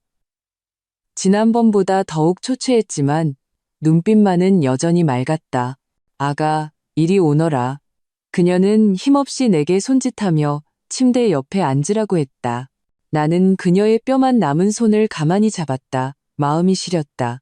이 선량한 노인은 삶의 마지막 순간에 아들의 죽음이라는 고통까지 감내해야 했다. 아가, 내게 줄 것이 있다. 시어머니는 베개 밑에서 낡은 보석함을 하나 꺼냈다. 내 시어머님께 물려받은 것이다. 본래는 진우색 씨에게 줘야 하는 건데 상자 안에는 고풍스러운 빛이 팔찌 한 쌍이 들어있었다. 햇빛 아래 온화한 빛을 발하고 있었다. 문외한이 봐도 그 다이아몬드 목걸이보다 훨씬 귀한 물건임을 알 수 있었다. 어머니, 이건 너무 귀한데요. 내가 사양했다. 받아라. 그녀는 고집스럽게 상자를 내 손에 쥐어주었다. 나 이제 갈 날이 얼마 남지 않았다. 그저 가기 전에 네가 새로 시작하는 걸 보고 싶을 뿐이다. 나는 목이 메어 고개를 끄덕이고 상자를 소중히 챙겼다. 그리고 한 가지 더. 시어머니가 힘겹게 숨을 쉬었다. 진우에 대해서 그 애가 마지막에 뭐라고 했니? 나는 잠시 망설이다 진실의 일부를 알려주기로 했다. 어머님과 지혜를 잘 부탁한다고 했어요. 시어머니의 눈에 안도의 눈물이 스쳤다. 그의 본성은 나쁘지 않았는데 그저 길을 잘못 들었을 뿐이다. 나는 반박하지 않았다. 어머니에게 아들은 그가 어떤 잘못을 저질렀든 영원히 아들이니까. 떠나기 전 시어머니는 갑자기 내 손을 잡고 마지막 힘을 다해 말했다. 그 김태준이라는 놈 조심해라. 그놈 배후에는 더 큰 놈들이 있다. 그 경고는 박진우의 것과 똑같아서 내 마음을 무겁게 짓눌렀다. 설마 김태준은 거대한 범죄 네트워크의 말단에 불과한 걸까? 재단으로 돌아와 나는 즉시 핵심팀 회의를 소집하여 현재 위기에 어떻게 대응할지 논의했다. 최수빈이 재무고문으로 회의에 참석했고 불안한 소식을 하나 가져왔다. 재단 자금의 일부가 이미 김태준에 의해 복잡한 경로를 통해 해외로 이전되었다는 것이었다. 얼마나 되찾을 수 있을까요? 나는 최대한 침착함을 유지하며 물었다. 30%를 넘기기 어려울 겁니다. 최수빈이 안타깝게 말했다. 하지만 다행히 당신이 신속하게 동결시킨 덕분에 주요 기부금 계좌는 대부분의 자금을 지켰습니다. 회의가 끝난 후 최수빈이 따로 남았다. 서아 씨, 사실 계속 말하고 싶었던 게 있어요. 그녀는 잠시 망설였다. 저 박진우 씨랑 대학교 동기였어요. 나는 놀라서 그녀를 쳐다봤다. 두 사람이 그가 저를 쫓아다녔지만 거절했어요. 최수빈이 쓴웃음을 지었다. 나중에 다시 만났을 땐 이미 결혼한 후였죠. 저는 그가 변했다고 생각했어요. 그의 재정 문제를 발견하기 전까지는요. 그래서 제게 접근하신 거군요. 저를 통해 진실을 알아내려고. 최수빈은 솔직하게 인정했다. 하지만 나중에는 진심으로 당신을 돕고 싶었어요. 당신은 제가 생각했던 것보다 훨씬 강한 사람이었으니까요. 나는 어떤 반응을 보여야 할지 몰랐다. 지난 시간 동안 친구라고 믿었던 사람에게도 나름의 목적이 있었다니. 하지만 돌이켜보면 이 복잡한 소용돌이 속에서 누가 완전히 순수할 수 있을까? 어쨌든 지금 도와주셔서 감사해요. 나는 마침내 말했다. 그날 밤 나는 안정가옥으로 박지혜를 보러 갔다. 그녀는 훨씬 좋아 보였고 아이를 안고 자장가를 흥얼거리고 있었다. 나를 보자 그녀는 즉시 일어섰다. 서아 언니, 경찰에서 연락 왔어요. 그녀가 긴장하며 말했다. 김태준이 동남아로 도망친 것 같대요. 하지만 확실하지는 않다고. 나는 고개를 끄덕이고 재단에서 일어난 일과 시어머니의 상황을 알려주었다. 시어머니가 얼마 남지 않았다는 말에 박지혜는 또다시 울음을 터뜨렸다. 다 제 잘못이에요. 그녀가 흐느꼈다. 제가 김태준의 감언이설에 속지 않았더라면 전부 내 책임은 아니야. 나는 조용히 그녀를 위로했다. 우리 모두 속았어. 중요한 건 지금 어떻게 하느냐야. 박지혜는 눈물을 닦고 갑자기 단호하게 말했다. 저 언니가 재단을 다시 세우는 걸 돕고 싶어요. 저 영국에서 예술 경영을 전공했어요. 어쩌면 도움이 될지도 몰라요. 나는 조금 놀랐지만 흔쾌히 그녀의 제안을 받아들였다. 어쩌면 이것이 우리의 속죄 방식일지도 모른다. 폐허 위에서 다시 짓고 상처를 선의로 갚는 것. 사흘 후 시어머니는 평온하게 세상을 떠났다. 임종 직전 그녀는 나와 박지혜의 손을 잡고 서로를 잘 보살피라고 당부했다. 장례식은 간소하게 치러졌고 소수의 친지에게만 알렸다. 놀랍게도 박진우의 옛 사업 파트너들도 꽤 많이 와서 고인에 대한 존경을 표했다. 장례식이 끝난 후 낯선 남자가 나를 막아섰다. 이서아 씨, 잠시 이야기 좀 나눌 수 있을까요? 나는 경계하며 그를 쳐다보고 경호원을 부를 준비를 했다. 상대는 즉시 신분증을 제시했다. 인터폴입니다. 저희는 김태준 배우의 돈세탁 네트워크를 계속 수사해 왔습니다. 한적한 곳에서 그가 낮은 목소리로 말했다. 고 박진우 씨께서 생전에 제공해 주신 결정적인 정보가 큰 도움이 되었습니다. 나는 충격에 휩싸여 그가 설명하는 아시아와 유럽을 가로지르는 거대한 범죄 집단과 그 안에서 김태준이 맡은 역할에 대해 들었다. 더욱 불안한 것은 이 집단이 부유층 인사와 그 가족들을 상대로 각종 함정을 파고 있다는 사실이었다. 당신의 재단은 불행히도 그들의 목표 중 하나가 되었습니다. 형사가 말했다. 하지만 이제는 돌파구가 될 수도 있습니다. 자금 흐름을 통해 더 많은 단서를 추적할 수 있으니까요. 제가 뭘 할 수 있을까요? 내가 물었다. 정상적으로 운영하시되 저희가 의심스러운 활동을 모니터링할 수 있도록 협조해 주십시오. 그는 내게 명함을 건넸다. 김태준은 도망쳤지만 그의 공범들이 재단에 다시 접근을 시도할 수 있습니다. 이 새로운 임무를 안고 나는 다시 재단 업무에 몰두했다. 박지혜도 정식으로 팀에 합류하여 예술 치료 프로그램을 담당하게 되었다. 다행스러운 것은 그토록 많은 배신과 상처를 겪었음에도 우리는 여전히 선한 힘을 믿기로 선택했다는 점이다. 한 달 후 경찰과 인터폴의 합동 작전으로 김태준은 말레이시아에서 체포되었다. 동시에 10여 명의 공범도 검거되었다. 소식이 전해졌을 때 나와 박지혜는 재단의 첫 대규모 행사인 사기 피해 여성 심리 회복 프로그램을 준비하고 있었다. 이제 더는 누구도 해치지 못할 거야. 박지혜가 딸을 안고 안도하며 말했다. 나는 고개를 끄덕이고 창밖의 눈부신 햇살을 바라보았다. 먹구름은 마침내 거쳤고 삶은 계속해서 앞으로 나아가야 했다. 1년 후 빛한줌 여성법률지원재단의 1주년 기념식이 한강이 보이는 한 호텔에서 열렸다. 행사장은 빈자리 없이 꽉 찼다. 언론 기자, 사회 저명 인사, 그리고 재단의 도움을 받은 여성들이 한자리에 모였다. 나는 연단에 서서 객석의 익숙한 얼굴들을 바라보았다. 최수빈, 윤주임, 내 친구 수연이, 김 실장, 그리고 아이를 안고 있는 박지혜까지. 지난 1년간 우리는 최초의 피해자 상조 모임에서 시작하여 전문 변호사팀과 심리 상담사를 갖춘 정식 NGO로 성장했고 수백 명의 결혼 사기 피해 여성들을 도왔다. 1년 전 오늘 저는 제 인생의 가장 깊은 골짜기에 서 있었습니다. 내 목소리가 행사장에 뚜렷하게 울려 퍼졌다. 가장 믿었던 사람에게 배신당하고 재산을 잃고 심지어 제 자신마저 잃을 뻔했습니다. 객석은 쥐죽은 듯 조용했다.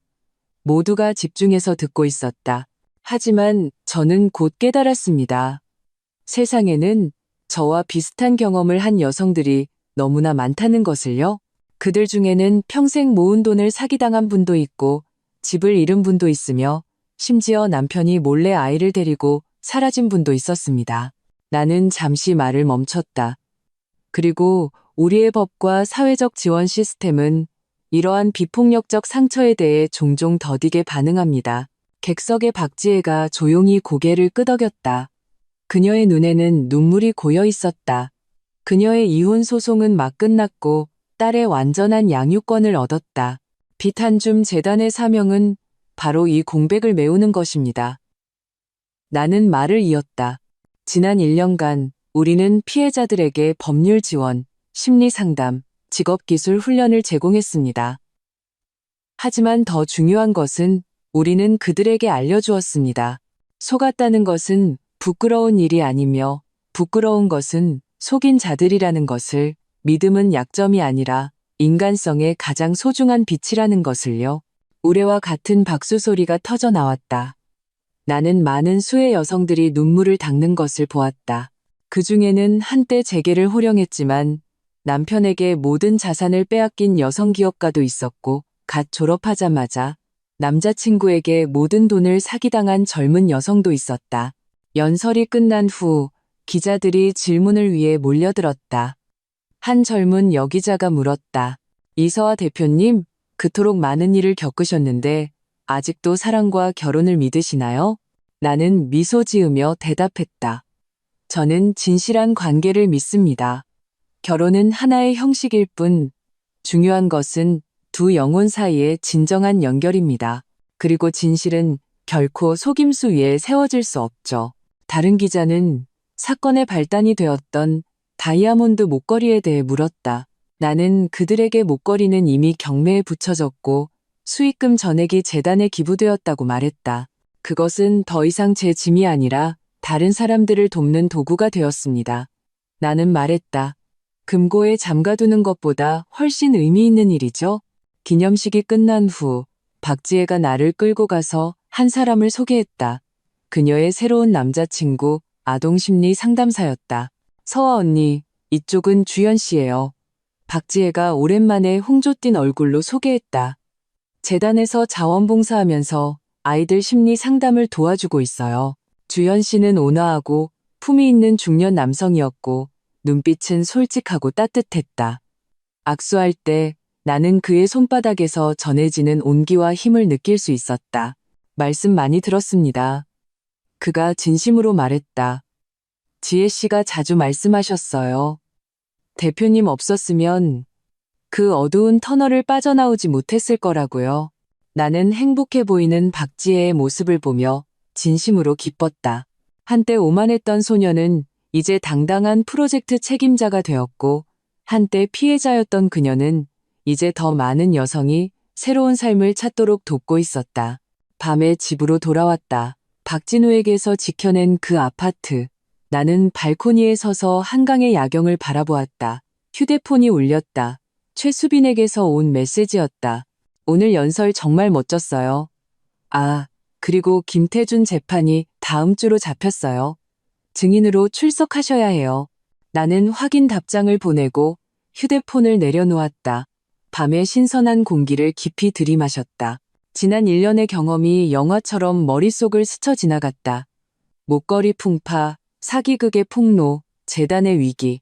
넘어질 때마다 다시 일어섰고 절망 속에서도 버텨낸 모든 순간이 오늘의 나를 만들었다. 침대 머리맡에는 시어머니가 남겨주신 비취 팔찌가 놓여 있었다. 나는 그것을 잠가두지 않고 자주 착용했다.